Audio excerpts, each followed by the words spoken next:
Welcome back to T. Shaw's Progressive Bluegrass. Today, it's Bluegrass Industry Professionals Day. Yes, I just made that day. Let's call it a national holiday.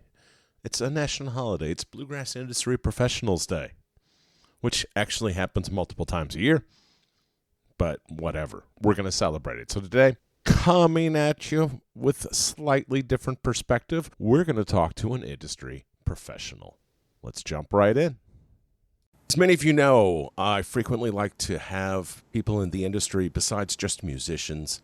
And today I've got Ange Way from Omni Arts Group. She does production for festivals, promotion for festivals, as well as band management, individual artist management, booking, touring, I believe the full gamut. Yeah, pretty much everything. So, Ange, welcome. Welcome to T. Shaw's Progressive Bluegrass. Yeah, thanks for having me, Tisha. I appreciate it.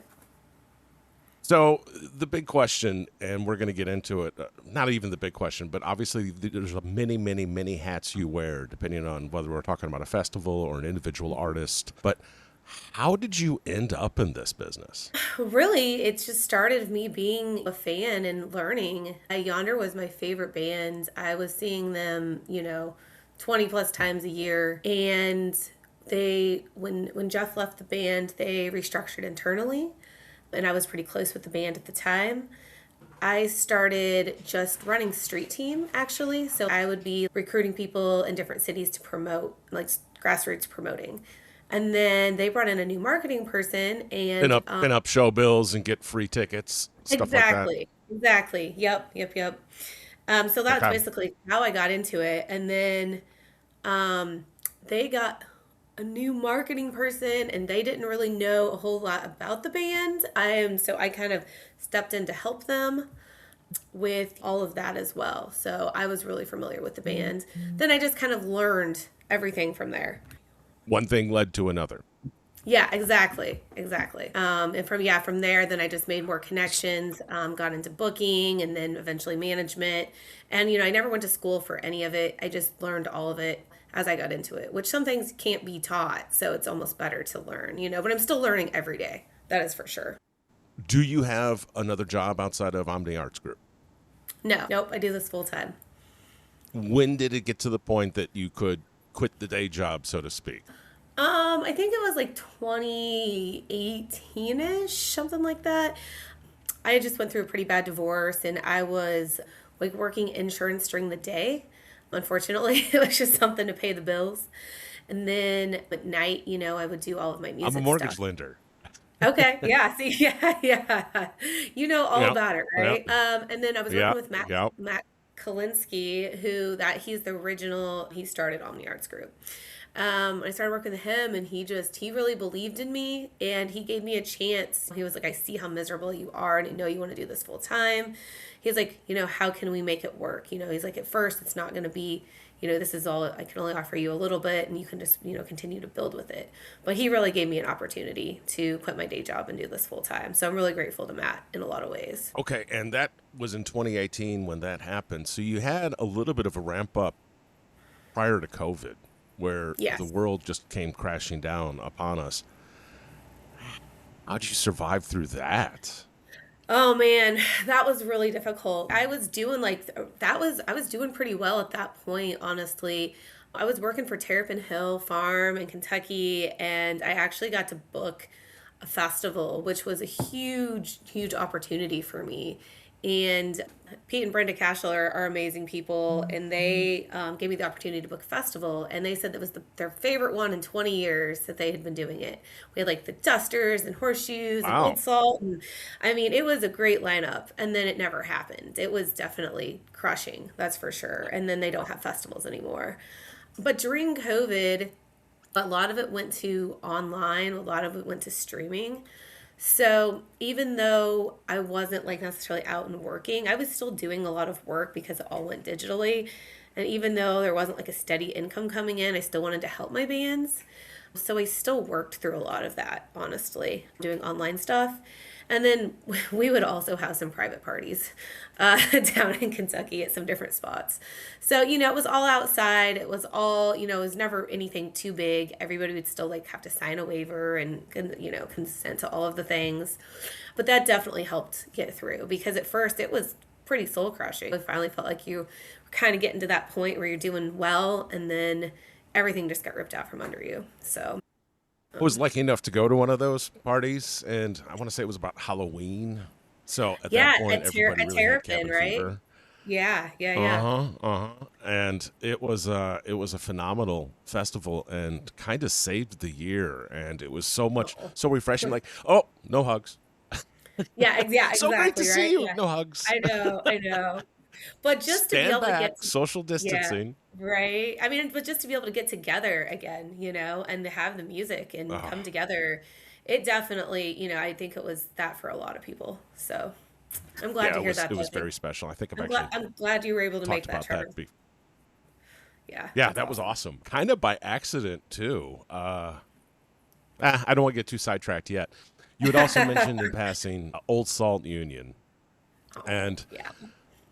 they were one of the most fun up and coming progressive bluegrass bands. And I've always wanted to do, and I might have to have you back for this, kind of the biggest wins and biggest losses of COVID in the music scene. And Old Salt Union has always been on the very, very short list of, as a fan's perspective, one of the more tragic breakups of COVID. Yeah, I agree with that, man. I loved those boys a whole lot. It was really sad. Yeah, that the energy they had was just, they were so great, and their songs and just good dudes too. It's definitely a tough one. I agree with you on that. All right, different episode. We'll have you back for that. So now you've got a growing and fairly large portfolio. You're managing Kyle Tuttle, Ain't Hmm. Sisters, the Grateful String Band. Is it Gia Welch? Gia, Gia, Okay, Gia, Gia with Welch, Gia. Sunnyside Yes. String Band. Gia, Hmm. I'm sorry, Gia Hmm. No, it's Welch, okay. Sunnyside String Band. I'm not even going to try Hmm. Buzini's first name. Edere. It's like the letter A, but Edere. Edere. Mm-hmm. Edere. All right. Edere. Yep. Alex Taylor. In Hmm. addition to those artists that you work with, you also, I don't know if it's manage, promote both the First City Music Festival, which is Hmm. coming up in September, September Yep. 24th to the 26th, and the Folky Fish Festival, which unfortunately by the time you hear this probably just took place. Let's talk about the Uh, Folky Fish Festival. so it's at a beautiful spot. It's at the Merrimack Spring Park in St. James, Missouri. It's about an hour and a half outside of St. Louis. The park is absolutely beautiful. Fishing, there's tons of fishing. There's a natural spring. It's gorgeous. The river's right there. This was kind of started out of the Hartford family. A lot of people that went to Hartford. The same thing with First City. It's a lot of the same folks. This is only my second year Is it working the for same Full. location? No, no. That was at the Bill Monroe Music Park, or for the most part, Hartford was. But it's just a lot of the same people that like miss that Hartford vibe. Did you ever do Hartford Fest? I did. Yeah, It's it was I one of the might have done best, it man. twice actually. Yeah, It yeah, was yeah. So fantastic. I know. So I actually worked for Hartford Festival too. So trying to carry on that like family tradition and the picking and all that. But yeah, this is my second year with Folky Fish. It's a ran by like Lee Watson who runs it, and he's fantastic. Love working with Lee. They do a really cool thing too, where they do a kids jam camp. So Thursday, like the kids come in, they have different teachers, some from the debutantes, and then some other artists that play the festival as well. And then they get to perform later that night. They have a performance at like one of the local wineries outside, and then they also do get the have the first set of the festival to perform as well. So it really just encourages music education, and I love that. I think that's really important. But yeah, it's a great family festival. One of the headliners, Kyle Tuttle Band, who Yeah. I've known for several years, and many people that follow Kyle Tuttle associate him with the Kermit Rainbow Connection banjo Yeah. Yep. song. Yep. And the Folky Fish Fest has a frog playing a banjo. I know. Was Yes. Did Kyle have Yeah. anything to do with that? No, the guy who did the poster, it's Fan Gear Prints. They're actually out of Fort Wayne. They do a lot of stuff with, like the debutantes. Corey Rowe. He knows, the scene well, and I think that his vision was perfect, honestly. So he nailed it. Absolutely. But hopefully we'll get Absolutely. a rainbow Well, connection though. you almost have to at this point. Yeah, I know, right? It's I a know. lot of fun lineup. Obviously, Kyle Tuttle Band, the Dillards, which I'm Mhm. ashamed to say I have never seen the Dillards. And uh, it, Oh man, yeah. I mean, the Dillards are one of the first bluegrass bands almost in some ways. The Dillards have been, they're founding, what's the word I'm looking for? They're a cornerstone of bluegrass. How many original members do they have left? Just Rodney. He is the only one. So, and he just turned 84, I Last believe. man standing. Yeah. Yep. So, So yeah. if you get a chance, you got to go. It's Yes, definitely, absolutely. Yeah. might have to It's rearrange my a weekend. great fest. Yeah. I mean, if you want to come up, let me know. I got you. The David Mayfield parade. Of course, David Mayfield was in Cadillac Sky. Some people might Mhm. remember from 15 years ago. Don't know that I'd describe him as bluegrass, but I haven't listened in a while. One of the really, really interesting bands on this lineup is Debutantes. Yeah, I I, love the debutantes. Have you seen them? I saw him one time. I saw him at Dee's Lounge in Okay. Nashville, which was probably not the best place to see them. Just because they're what, an 8-piece band, I believe. They're a big band. Yeah, but they are smoking. I just saw them at Sustain Festival last weekend and they are on fire. I mean, I feel like every time I see them they just get better. Definitely love those guys a lot. And they play full, well, this is only the third Folky, but they're kind of like the house band at Folky, kind of like Armchair Boogie is with First City. So, yeah, definitely Well, if you haven't seen them, go check them and, out. and since they're not a band that you work with direct, you may not be able to answer this, but the logistics of a band that large, both Yeah. in transportation, lodging, I'm sure you can relate to a lot of the artists you work with as well, but do they have a bus? No, Do they no, take they them don't like have a bus. 5 cars? Probably a couple. Yeah, I mean it's a lot, and it's hard enough to make money these days as it is. So kudos to them for just being like, hey, this is what we got, and we make it work. And I will give them props though, because when it's a band that big, sometimes it's hard to mesh well together, but they do a really, really good job of that. But yeah, definitely Well, the logistics side of that's going to be a things. great fest, and Yeah. sorry that it'll be over by the time you hear this. Another, obviously, I want to get into Kyle Tuttle Band too, but Michael Pruitt and Crunchgrass Supreme is a friend of the show. His episode's actually going to be right next to our episode today, so Oh, that's just kind of a awesome. cool connection there. Very cool. But yeah, awesome artwork. Where is that located? That is It's in St. James, Missouri. It's about an hour and a half from St. Louis. It's right on the okay. Merrimack River. Yep. Is there swimming holes there? Missouri can get pretty hot. The river, yeah, the river is right there. So you can definitely swim. You can't swim in the spring itself, but the river, it's right on the river. That's key. If anybody's been to a hot summer festival, now hopefully it won't be too hot at the end of May yet, but you never know. I know it's Getting into right the on the water in verge. those hot summer festivals. Yeah. Ugh. Also, I want to make sure we talk about this. This is First City Music Festival. Is this your festival? This is your baby? It's not mine. It's so Jeff Deckard and Nash Dunn are the co-founders. I've been working for First City. This is my fourth year with them. Um, Met Jeff through music. We connected and talked a few times. And first year I came in, just strictly marketing. Came in just a couple months before the fest. But I've just grown with them. And now Jeff and I actually book the festival.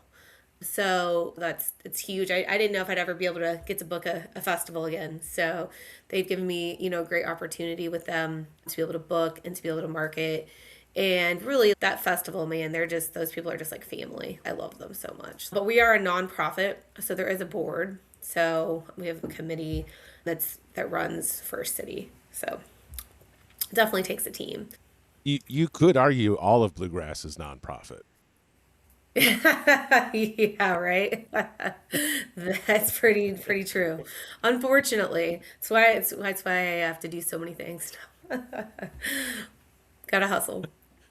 Well, that's coming up September 24th, 25th, and 26th. And that, I should have had the location as well. That's in Indiana. Is That's that the in Vince. Terrapin?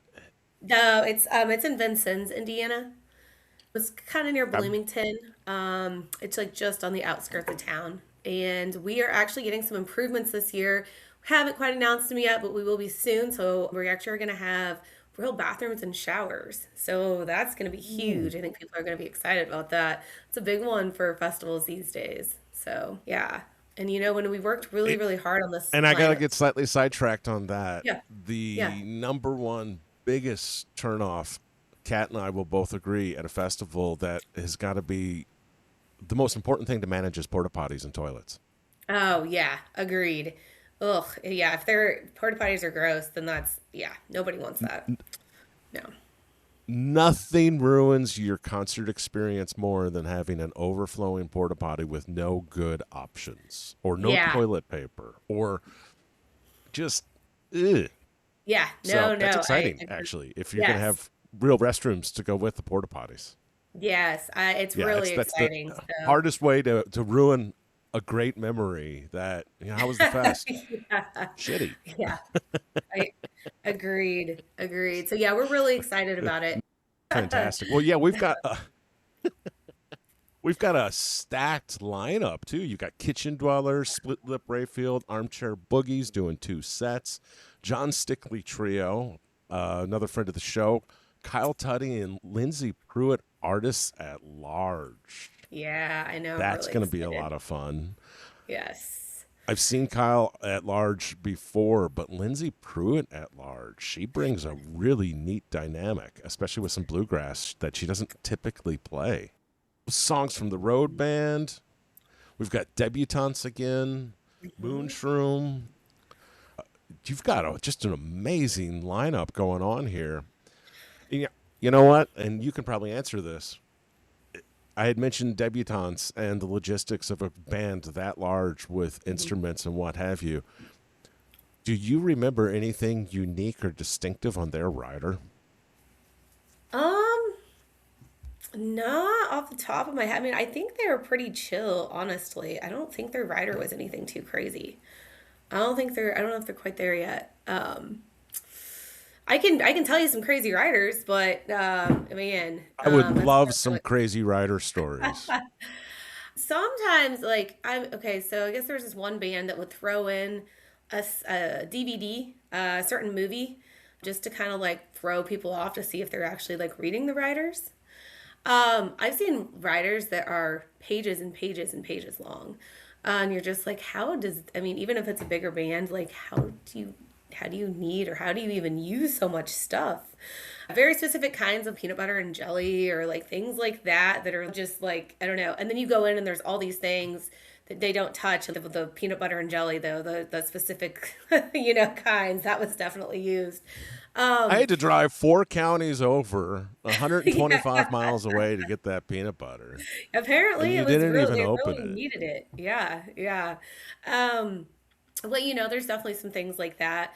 But generally, for festivals, if you ask for a festival writer, they will clear or clean a lot of that up for you. So we definitely have learned that. I worked at a fest. Oh my gosh, it only happened a couple years, and it was the craziest. I did hospitality for that festival, and they didn't let me someone else did the shopping, and I basically got into they just put it all in a big like U-Haul trailer and didn't let me into it until the night before. It was the craziest. And there was bands Salmon and Sam Bush and Keller and Dusters, and I thought I like cried because it was so much work and it was like multi-day. So if you can imagine all of those big bands and all of it just being shoved together and me having to organize it all, that was a crazy festival. It was a beautiful spot. That, along with First City or any other festival, really, there's so much going on that I think a lot of people don't see. You've got sound, you've got lighting, porta potties, toilets, as we mentioned, food vendors, camping, parking. Sometimes parking with bad weather. At Bluegrass, almost Oh yeah. always you get a Oh spout yeah. of unexpected, unpredictable weather. At what point during a festival that you're working do you actually get to enjoy it, or if at all? I do a little bit here and there, for like a couple songs. And then at the end of the fest, the last set of the festival, I can be like, okay, now I can pretty much, take, depending on what I'm doing, but generally speaking, I took a couple video clips and now I'm just like, okay, I'm done. I'm just going to dance for the rest of That's the the rest of staff the set. special set. Yeah, exactly. The staff And appreciation set is the last set. exactly. Yeah. And I love my job, so it's always fun, but especially with like marketing, I'm trying to hit as much as I can in terms of sets. The nice thing about First City is there's no overlapping sets. So I don't have to choose. I don't have to feel like I'm missing stuff all the time. It definitely makes my job a lot easier, and I feel like the fan experience easier. Me personally, I don't do a lot of bigger festivals anymore. I like that I don't have to choose to miss certain sets. I like no overlap. I agree 100%, and there's definitely massive benefits to bluegrass for having Billy Strings be part of it, but it also brings some of the not quite as missing some of the intimate experiences that a festival like First City might be able to provide, especially if you have two bands that you really enjoy or two bands that you've never seen before Right. Yep. playing at the same time or close to the same time. That was a constant frustration for me with IBMA last year, and it's nobody's fault. IBMA is always going to be huge, but Right. we got a band from Ireland and I got a band from California that is never going to be in Southeast Tennessee ever again, and they're playing at the exact same time. Yeah, that's tough choice. Tough choices to make. Which one did you go see?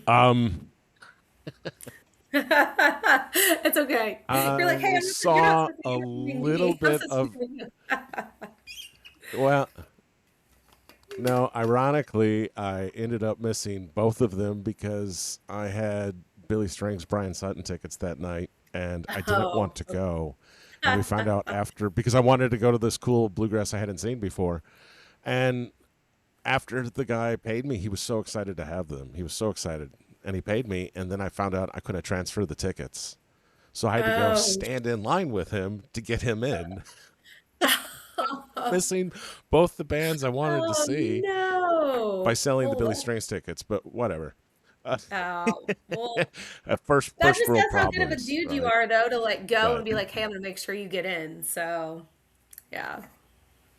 yeah, well, I wasn't going to give up my phone, and he No, really no, he wanted to I go. wouldn't He didn't want either. a refund. Yeah, I gotcha. So Well, dang. what are you going to do? Can't win them all. We're going to use this opportunity for a quick message from our sponsor. One, two. It's a big purchase, it's a big deal. Trevor Shaw knows exactly how you feel for refinance or a new home. Trevor Shaw will help you get your loan. Trevor Shaw will help you get your loan. Hello, I'm Trevor Shaw. I'm not just a bluegrass aficionado. I'm a bluegrass aficionado that's a mortgage loan officer at Chat Mortgage in Chattanooga, Tennessee. I'd be honored for the opportunity to help you get your residential mortgage loan or refinance anywhere in Tennessee and Georgia.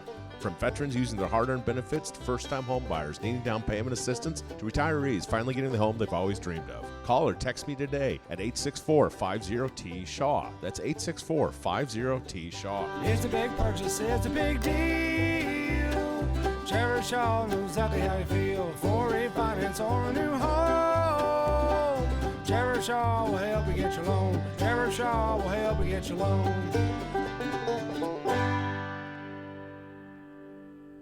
Chat Mortgage is powered by Almeida Mortgage Corporation, NMLS number 271603. Chat Mortgage is located at 6205 Lee Highway, Suite 301, Chattanooga, Tennessee 37421. Phone number 423-591-9801. Trevor Shaw, NMLS number 929381. What's your favorite thing about working with a festival, and what's your least favorite thing, or the part that you just need to get over with? My favorite thing is the marketing. I love doing marketing. It's so much fun because it's just about having fun. It's finding the best moments, finding like of course like the best jams on stage, but the kids blowing bubbles, or it's like creating that like FOMO factor and like the people hugging and just the energy and being able to try to portray that into social media because it is so much fun and it's such a good time. and I'm always right in the action. So I love that aspect of it. I don't know. It depends on the day, I guess. I'm not great, I guess, in like the graphic design world. If that's part of it, I have to make graphics and stuff all the time. I'm getting better. I push myself to do it. It's just something that I don't love to do, which isn't necessarily festival related, but it kind of is because I run social media, I guess if that counts. Sure. It's just I'm very nitpicky about things, and it'll take me way longer to do things than it probably should, just because I don't, but I try to get better at it all the time. But yeah, I mean, I really love my job. I love working festivals. It's there, nothing else I'd rather do. That's for sure.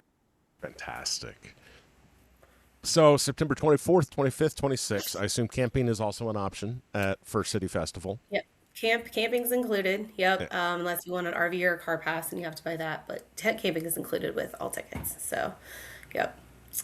And nothing can be crazier than a couple of years ago when we had the festival during a hurricane. That was wasn't actually, it's the hurricane weather that came up. First City was the only music festival that still ran that weekend from Kentucky up to Michigan. And we ran through all of the rain the whole entire time and pretty much on time. So that's something epic. Like if you were there 2 years ago when Leftover Salmon played, it was, we were the only festival that was still running. The Homeland Security actually had called Jeff and was like, "You guys shutting down?" He's like, "No, I don't know what you're talking about." He's like, "No, we're still running." Anybody that was there and you ask them, we're like, "Man, if we can get through that, we can literally get through anything."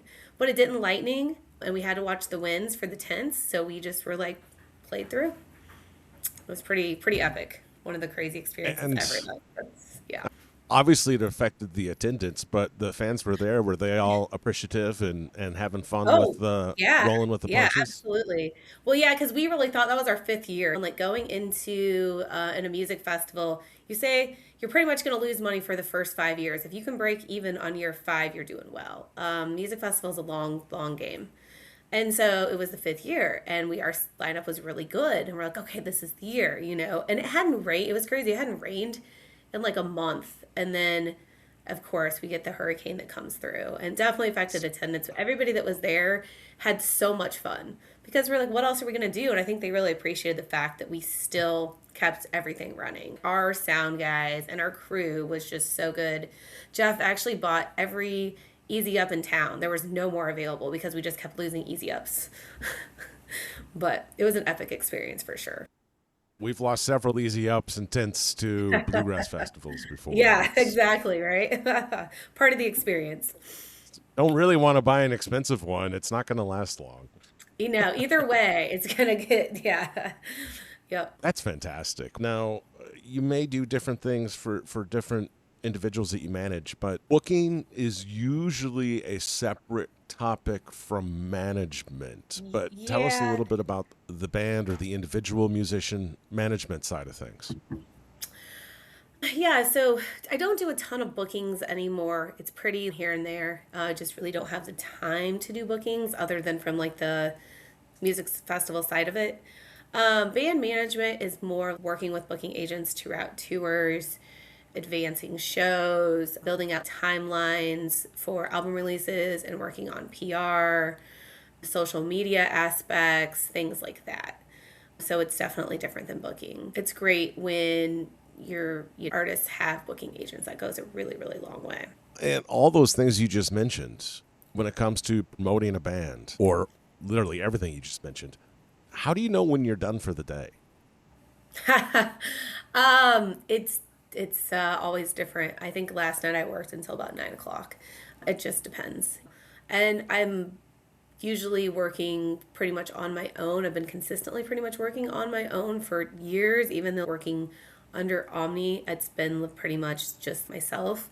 It is really nice now to have Jeff Michael on board with Omni. He definitely helps me different ways, and we are getting ready to expand and hire some folks as well with Omni. My buddy Andrew Alsop, aka Shorty, he's been helping me too, so that's helpful.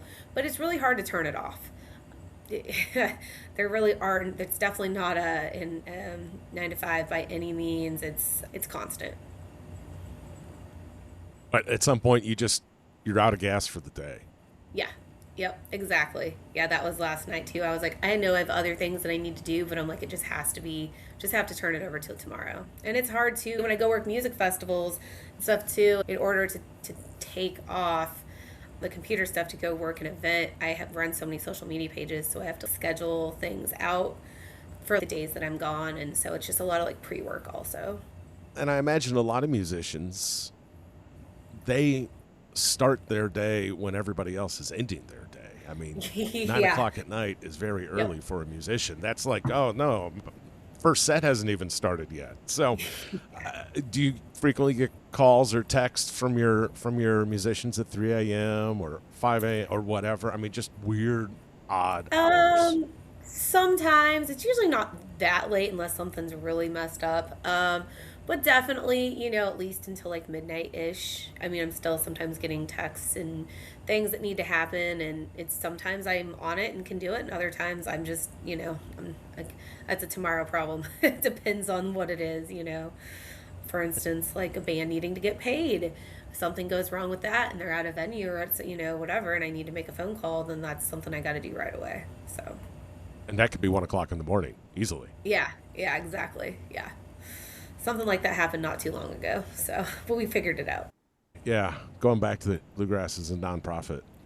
Yeah, yeah, exactly, right? Like these numbers don't add up. I'm like, well, I'm not there, but this is what I'm getting, like so which can be hard too when you're not there and it's somebody's word against somebody's word and so. Well, it's I say it every episode, and I'm going to say it again. It's never been more important. Touring's gotten so expensive, especially today. Gas prices through the roof. Oh my gosh, it's terrible. Buy the tickets. Buy them in advance. Worry about getting a sitter, whether you can make it afterwards. Even if you eat it, it's a $20 ticket. The musicians need it way more than you do. And ideally, you don't eat it. Ideally, you go and have a great time. But advanced ticket sales are so critical for bands right now. And not just bands, but venues. Venues are all struggling. And, I mentioned it in my last episode that I saw Fretliners, award-winning Bluegrass, with 20 people. Like, this isn't, it's not sustainable. No, it's harder than ever for everybody right now, unfortunately. Definitely buy pre-sale tickets. Take a friend, buy a ticket for them. Make sure you're buying band merch. That gets bands from one place to another. That's huge for them. If you're at a festival, check out the vendors too. I mean, it's the same thing. And the pre-sale tickets is just so hard these days. Bands are getting shows canceled left and right, and then you see venues closing because people don't want to buy pre-sale tickets. COVID changed that. I mean, it was hugely, and it still has not bounced back. And that it's really tough. Like you said, even if it's, you eat it, if it's $20, man, that's just a big help to the musician. It's so difficult these days, and I wish something would give on that one way or another, and it's hard too because there's some bigger bands that I know people love, and they spend hundreds or thousands of dollars to go see these bigger bands, but then don't want to pay $20 to go see a band at their local venue, and that's just also not sustainable. So I wish once in a while people would, spread that love around a little bit to some of the other bands and some of the other venues, and go see something else for a change, and just to help everybody a little bit. Go check out a new band or go check out a band that's not playing stadiums. Goes a long way. When did you hear Yonder for the first time? 2004 was my first Yonder. It was actually Bonnaroo was my first big festival, and that's the first time I heard Yonder. And I remember that lineup back then for Bonnaroo was freaking amazing. But out of all the bands, I fell in, like, they had like a day set too, and I remember, and like I don't know, for whatever reason I just was hooked. And then, found out Jeff and Dave were from Chicago, and they played Canopy Club all the time, and then I just started seeing them all the time. And then, I'm really grateful for that, for Yonder in many ways, because I wouldn't have any of the jobs that I have. I wouldn't know any of the people that I know without, Yonder and that community. So definitely grateful for that, and them giving me a chance I wouldn't be T. Shaw's Progressive Bluegrass Yeah. if it wasn't for Yeah, for Yonder. sure. I Yeah. mean, they were my intro to the scene as well, and I came from progressive rock jam bands and still enjoy some of that, but there's not enough time now in life because I want more bluegrass, and Yeah. definitely owe it all to OG Yonder. Yeah. Same. Same. Yeah, the good old days, man. So, Uh, well, yeah. well, let's talk about some of. Now, does Omni have any big plans for coming up? For I mean, obviously you've got the festival coming up that we talked about, but long term goal, 5 year plan. What's it coming down the road for Omni Arts Group? We're like right now we're just kind of in the rebranding phase. It was Matt did a lot of booking agent stuff. He did some managerial stuff. I did more managerial stuff than he did on that aspect. We're kind of transitioning from the booking to the managerial. Our goal with Omni is to really help bands where they're at. Not every band needs a full time manager or full time marketing agent. Some bands just need help promoting a tour or putting timeline together for a new album or things like that. And of course, we're still taking on full time managerial clients because that's part of what I do as well. Like part of my bands are full time managerial, some are just more marketing based. Depends. But we kind of just are trying to help bands where they're at and what they need and what they can afford, and then growing that eventually. Part of it is too we want to use our connections that we have with other booking agents or photographers, or if you need production, and kind of build it out that way. You're traveling through in Colorado and you need somebody to go shoot your shows. Well, we work with a couple of photographers out there we can recommend to you, or we have some production people that can come in and run your sound, and kind of just helping everybody with where they're at and what their needs are all the way around. And that's an end goal for us, and we're just going to continue to build it out and use all of our connections to be able to do that. And most everybody we've talked to about it, like some other agents, booking agents and managers, and they're all about it. There's a lot of there's the big managerial companies. That's not what we're about. We're a boutique, and we definitely care about like our artists, and that goes a long way. You've got a fairly diversified portfolio of musicians. Do you, and you might not be able to answer this question honestly, so you can pass, but do you work with musicians? Do you have to enjoy their music to work with them? Or do you separate the business from the personal tastes? Or do you turn musicians down if they approach you sometimes? Yeah, I do. I'm at the point now where I do need to enjoy their music in order to work with them. That wasn't always the case. There's definitely been some bands in the past that it really wasn't my style that I worked with just coming up. But now, in order for me to fully get behind it, to support it, I need to enjoy what they're putting out there. So, and I do turn bands down from time to time. One, if I'm just not, if it's the music or feeling the vibe from the people. And so it can go both ways there. But yeah, I'm at the point in my career now that if I don't enjoy it or I don't really believe in it, it's not something that I'm going to put my energy into. See you at 9 o'clock at night. Yeah, yeah. Well, and I just don't think it's fair to them either. I mean, it depends. If you're at a different level, sometimes it's different, I guess. But just to go through the motions, I feel like that's not really fair to the band either. Let's talk about the bands that you are working with. Of course, coming up top, I've known Kyle Tuttle for years, and he is one of the more entertaining musicians, not just in his music and songwriting, but he's right up there with the best of the best when it comes to his social media. So outside Ettore Buzzini and Kyle Tuttle, I'm really not familiar with your portfolio. So tell us a little bit about some of the other musicians that you're working with right now. So Ettore Buzzini, he is just a phenomenal young banjo player. Really just getting ready to break into it full time. He graduates high school on Saturday. He's 18. So it's just crazy if you check him out. He definitely doesn't, he might look like an 18-year-old, but he definitely doesn't sound or play like one, in my opinion.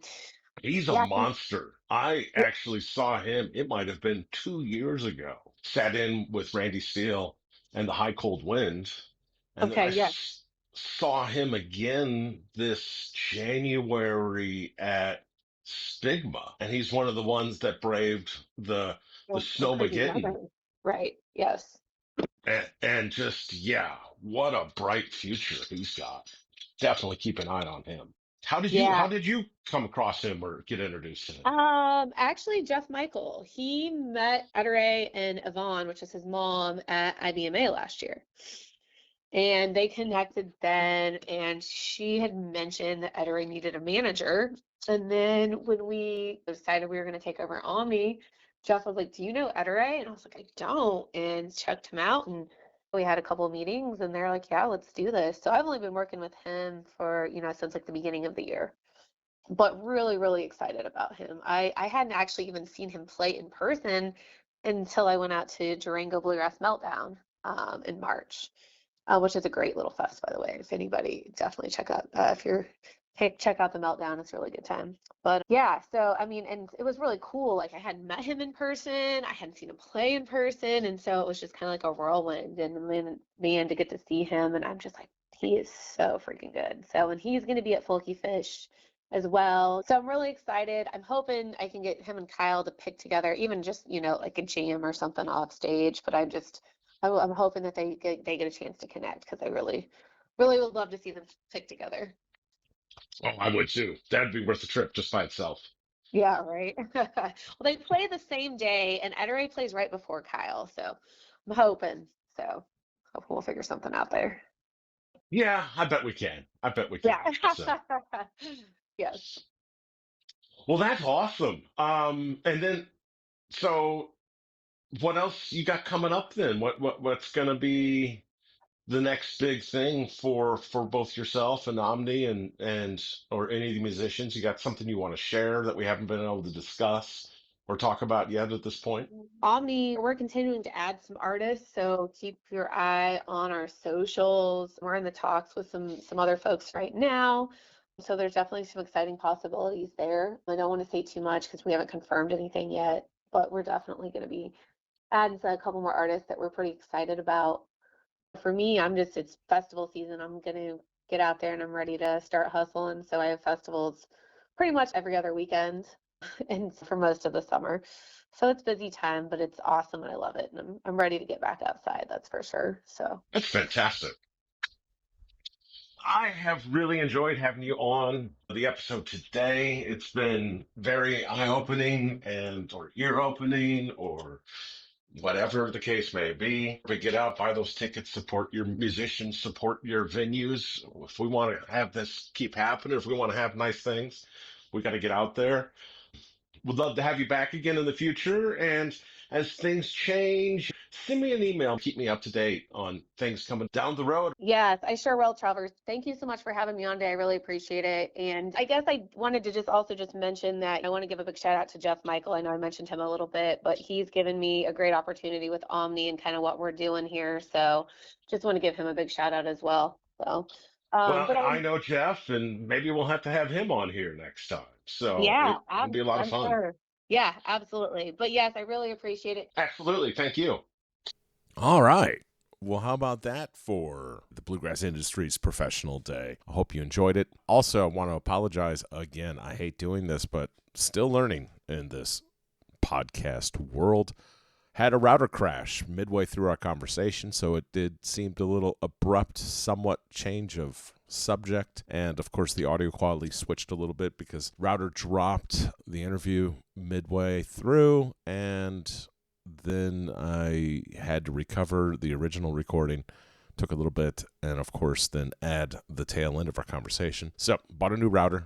Just realized it was 14 years old, long overdue. Don't think about things like that until they stop working. So, do apologize about that. Won't happen again.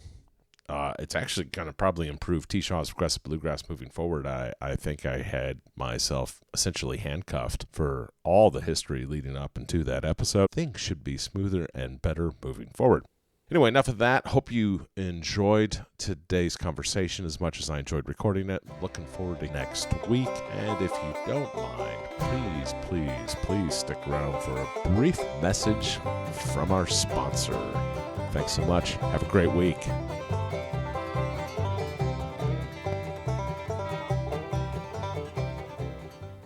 One, two. It's a big purchase, it's a big deal. Trevor Shaw knows exactly how you feel for refinance or a new home. Trevor Shaw will help you get your loan. Trevor Shaw will help you get your loan. Hello, I'm Trevor Shaw. I'm not just a bluegrass aficionado. I'm a bluegrass aficionado that's a mortgage loan officer at Chat Mortgage in Chattanooga, Tennessee. I'd be honored for the opportunity to help you get your residential mortgage loan or refinance anywhere in Tennessee and Georgia. From veterans using their hard-earned benefits to first-time home buyers needing down payment assistance to retirees finally getting the home they've always dreamed of. Call or text me today at 864-50-T-SHAW. That's 864-50-T-SHAW. It's a big purchase, it's a big deal.